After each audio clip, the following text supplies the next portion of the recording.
दुख आपको आपका परिवार कभी नहीं देता भाई। ना आपकी माता आपको दुख देगी, ना आपके पिता आपको दुख देंगे, ना आपका भाई आपको दुख देगा, ना आपकी धर्म पत्नी आपको दुख देगी, ना पति दुख देगा, ना बच्चे दुख देंगे, ना कुटुंब दुख देगा, ना बहू दुख देगी, ना पोता पोती दुख देंगे। आप में से कितने लोग हैं जो टीवी पर कथा सुन रहे हैं और उनका परिवार उनको दुख दे रहा है? कितने लोग हैं ऐसे? कभी विचार करना एकांत में बैठकर कि आपको ना आपकी पत्नी दुख दे रही है, ना आपको आपका पति दुख दे रहा है, ना आप अपने पति को तलाक दे रहे हो, ना आप अपनी पत्नी को तलाक दे रहे हो, ना आपका बेटा आपको दुख दे रहा है, ना आपकी बहू आपको दुख दे रही है, ना आपका कुटुंब के लोग, परिवार के लोग, भाई आपको दुख दे रहा है। ये कहीं नहीं हो सकता। भाई भी आपको दुख नहीं दे रहा, ना आपके परिवार वाले, ना नातेदार, ना रिश्तेदार, ना मित्र, ना सखा, ना दोस्त, कोई आपको दुख नहीं देता। ये शिव महापुराण की कथा कहती है हमको लगता है कि हमारे परिवार वाले दुख दे रहे हैं, हमको लगता है हमारी बहू हमें दुख दे रही है, हमें लगता है हमारी सास हमें दुख दे रही है, हमें लगता है हमारा पति हमको दुख दे रहा है, हमें लगता है हमारे कुटुंब वाले हमको दुख दे रहे हैं। पर शिव महापुराण की विद्येश्वर संहिता कहती है ये कोई आपको दुख नहीं देते, दुख आपका पूर्व का कर्म आपको देता है। ये जितने भी मिले हैं ना आपको, रिश्तेदार, नातेदार, कुटुंब, भाई, बंधु, सखा, पत्नी, पति, पोता, पोती, ये जितने लुटेरे मिले हैं, ये जितने अपशब्द कहने वाले मिले हैं, ये जितना ताने देने वाले मिले हैं, ये जितना गाली देने वाले मिले हैं, ये जितना उंगली उठाने वाले मिले हैं, ये कोई दूसरे नहीं, तुम्हारे पूर्व कर्म के कोई ना कोई पुराने ही होंगे जो तुम्हारे साथ जुड़कर तुम्हारे टांग खींचने के लिए सामने खड़े हुए हैं। ये कोई तुम्हारे होंगे।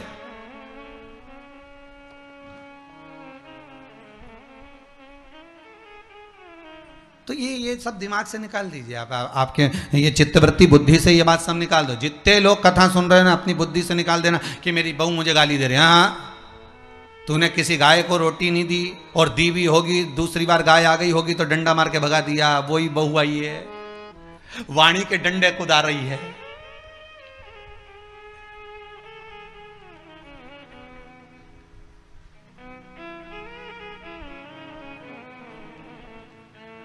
कोई बेटा अगर नहीं सेवा कर रहा, कोई बेटा नहीं पूछ रहा, समझ लेना पूर्व में हमारे बुजुर्ग, कोई दादाजी होगा, कोई दादी जी होगी, कोई ससुर जी होगा, कोई जेठ जी होगा, हो सकता है किसी की हमने सेवा नहीं करी हो और वही बेटा बनकर आया, आज हमारी सेवा नहीं कर रहा। मत बुरे कर्म कर बंदे वरना पछताएगा, भगवान की आंखों से तू बच नहीं पाएगा, तू बच नहीं पाएगा। अरे ओ अज्ञानी मत करना दानी, बचना नहीं है।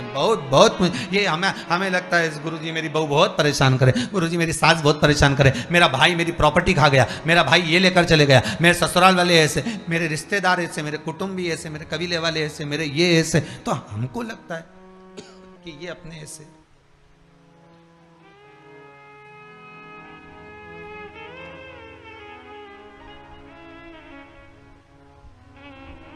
हमको लग रहा है कि ये हमारे ऐसे हैं, हमारे को लूट रहे हैं, हमको ऐसा परेशान कर रहे हैं, हमको ऐसा कर रहे हैं, पर नहीं भाई। शिव महापुराण की कथा कहती है कोई हमको कष्ट नहीं देता। एक बार पहले भी कथा में कहा, आज फिर कह रहे हैं आपको महाराज, फिर कह रहे हैं, आज फिर कह रहे हैं।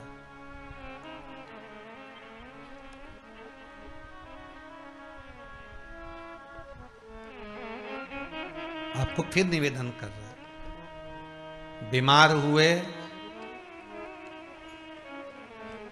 देवास में, बीमार हुए भोपाल में, बीमार हुए सीहोर में, बीमार हुए कहीं, डॉक्टर को दिखाने जा रहे हैं इंदौर, डॉक्टर को दिखाने जा रहे हैं भोपाल, डॉक्टर को दिखाने जा रहे हैं देवास, मुंबई, पुणे, जहाँ तहाँ हम डॉक्टर को दिखाने के लिए जा रहे हैं। वहाँ हॉस्पिटल में हमने सुई लगवाई, इंजेक्शन लगवाया, वहीं से कहीं कुछ चीरा फाड़ी कर दी, ऑपरेशन कर दिया। जरा विचार करना कभी एकांत में बैठ कर कि रहते यहाँ थे, दवाई लेने पहुँचे वहाँ, इंजेक्शन वहाँ लगवाया, बताओ ऑपरेशन वहाँ करवाया। तो इतने सारे हॉस्पिटल, कहीं ना किसी ने कहा सूरत भी जा सकते हो, किसी ने कहा अहमदाबाद चले जाओ, किसी ने कहा वहां चले जाओ, कोई कहा पुणे चले जाओ, कोई कहा मुंबई चले जाओ, कोई कहा इंदौर चले जाओ, कोई कहा भोपाल चले जाओ, पर रहने वाला कहाँ का और जाकर ऑपरेशन करवा रहा है कहाँ पर? विचार करिएगा। रहने वाला कहाँ का और इंजेक्शन लगवा रहा है कहाँ जाकर? जरा विचार करिएगा।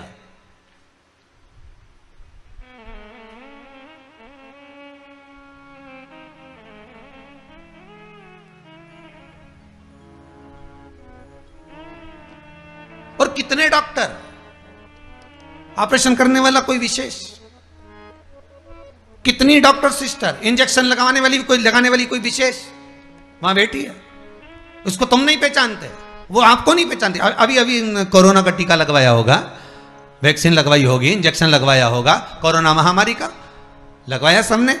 अब लगवाया तो उसमें आपके मन में विचार तो आया कि ना तो हम इस सिस्टर को पहचानते, ना हम इस डॉक्टर को पहचानते, गए और सुई लगवा के आ गए, पर उसने हमको कष्ट तो दिया, भले वो थोड़ा सा चुभाया पर कष्ट तो मिला।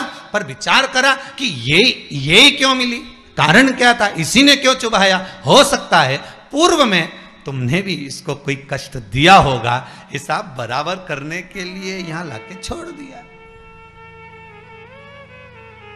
वो दुनिया के लोगों ने कहा है ना कि ये कोरोना महामारी को उपजने वाला, वो चीन के ऊपर लोगों ने कहा कि उन्होंने इस कोरोना महामारी को प्रकट कर, अब उनने तो कर दिया, उनने तो संसार में विनाश का कारण बना दिया, पर फिर प्रकृति ने क्या करा? आज की स्थिति में प्रकृति क्या कर रही है? फिर वो भी अंदाजा लगाओ। कहीं मालूम पड़े मिट्टी हवा में उड़ रही है, ऐसी उड़ रही है गीली कि सब गाड़ी ने बंगला सबके धो दिया उसने। फिर बचा कुचा था, पानी की बाढ़ आ गई। अगर हम दूसरे को कष्ट दे रहे हैं, हम दूसरे पर उंगली उठा रहे हैं, हमने एक उंगली अगर किसी पर उठा दी, हमने उंगली उठाकर कह दिया वो ऐसा है, उसने ऐसा करा, उसने वैसा करा, हमने एक उंगली उठा दी, भले तुम विद्वान हो, भले तुम्हारे में विद्वत्ता है, पर हम किसी पर अगर एक उंगली उठा रहे हैं तो ये 3 उंगलियां हमारे भीतर जा रही है कि अपने अंदर झांक कर देखो कि आप कैसे हो, अपने भीतर झांक कर देखिए कि आप में क्या तत्वता है। जो हम दूसरे में कुछ खोट देख रहे हैं तो हम में कितना खोट भरा होगा, हम में कितना कपट भरा होगा, तभी तो सामने वाला कपटी नजर आ रहा है। जैसा चश्मा लगाओगे सामने वाला व्यक्ति वैसा ही तो दिखेगा। लाल कलर का लगाओगे तो लाल दिखेगा, काला लगाओगे तो काला दिखेगा, पीला लगाओगे तो पीला दिखेगा। नेत्रों में जो काम, अगर अहंकार है तो अहंकारी दिखेगा, लोभ है तो लोभी दिखेगा, वासनावान है तो वासनावान दिखेगा, तृष्णावान है तृष्णावान दिखेगा, चोर है चोर दिखेगा, कपटी है कपटी दिखेगा, बेईमान है बेईमान दिखेगा, अज्ञानी है अज्ञानी दिखेगा। आपकी दृष्टि जैसी होगी सामने वाली की सृष्टि वैसी ही नजर आएगी, सामने वाला व्यक्ति आपको वैसा ही दिखेगा। आपका चित्त अच्छा है, आपका मन अच्छा है, आपके दिल अच्छा है, आपके भाव अच्छे हैं, सामने वाला भी वैसा ही नजर आएगा। भगवान कृष्ण ने भेजा था दुर्योधन को अच्छा ढूंढने के लिए, एक अच्छा नहीं मिला। युधिष्ठिर को भेजा था पूरी पृथ्वी पर से कोई बुरा व्यक्ति ढूंढ कर लाओ, युधिष्ठिर को बुरा नहीं मिला, क्योंकि उसकी युधिष्ठिर की बुद्धि में, चित्त में ये भरा था, उनकी वृत्ति में ये भरा हुआ था कि बुरा कोई है ही नहीं, संसार में कुछ ना कुछ अच्छाई दिखी जाएगी। बुरा जो देखन में चला बुरा न मिलिया कोई। हम देख रहे हैं, हम चित्तवृत्ति से, हम विचार,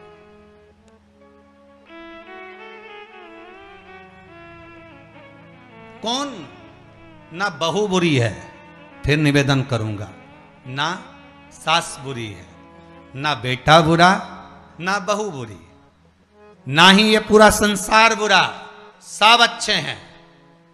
फिर बुरा क्या? अपना कर्म जो हम कर कर आए हैं, उस कर्म का भोग संसार में आकर भोगना पड़ेगा। एक रोटी भी हमको खाने को मिल रही है तो हमारे पूर्व के किए हुए कर्म के अनुसार मिल रही है। दुख भी अगर हमको मिल रहा है तो हमारे पूर्व के कर्म के अनुसार मिल रहा है। सुख भी मिल रहा है तो हमारे पूर्व के कर्म के अनुसार मिल रहा है। हम जैसा कर्म करें उसके अनुसार हमें फल मिल रहा है।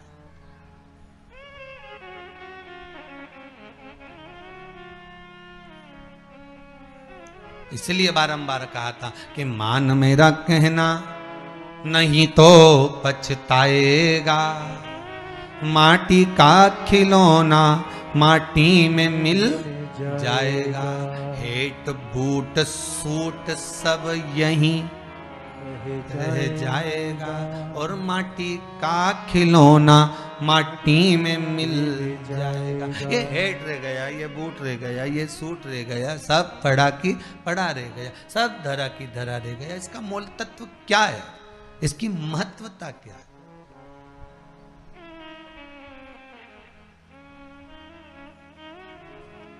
इसकी मूलता कुछ नहीं, इसकी मुख्यता कुछ नहीं, इसकी महत्वता कुछ नहीं।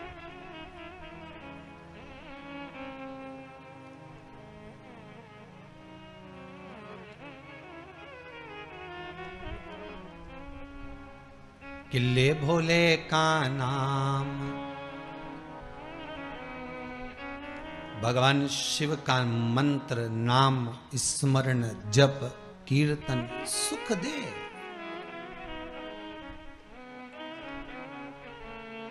और वो सुख कोई साधारण नहीं हो सकता। वो सुख का आनंद, वो सुख का भाव बढ़ता चले जाता है, आनंद बढ़ता चले जाता है।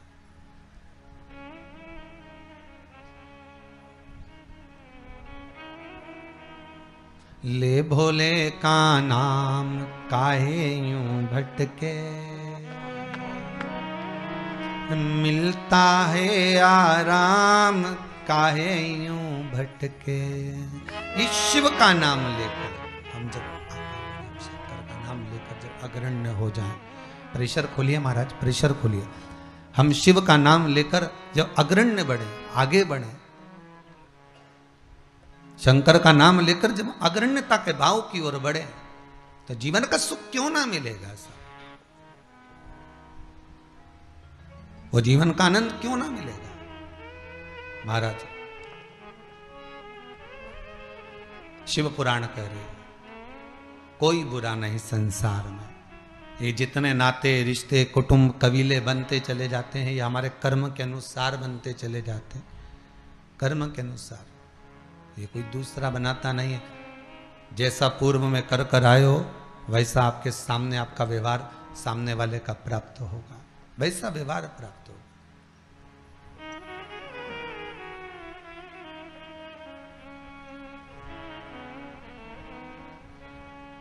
शिव पुराण कह रही है, शंकर की कथा कर रही है, शंकर का अनुमोदन कर रहा है महाराज। अच्छी संगत में बैठोगे, अच्छी संगत में अगर विराजमान होगे तो सुख अपने आप मिलेगा। माता के गर्भ से अगर आपका जन्म हुआ है तो कुछ अच्छा करने के लिए ही हुआ है। अगर आप बैठकर आस्था चैनल के सामने शिव महापुराण की कथा सुन रहे हो तो अपने आप को गौरवान्वित महसूस करना। थोड़ा न थोड़ा परमात्मा की कृपा, पूर्वजों का आशीर्वाद आपको ऊपर हुआ है, इसलिए आप शंकर की कथा को सुन रहे हो, शिव का भजन कर रहे हो। श्रावण के महीने में आज शिवरात्रि के दिन शंकर का अनुमोदन कर रहे हो।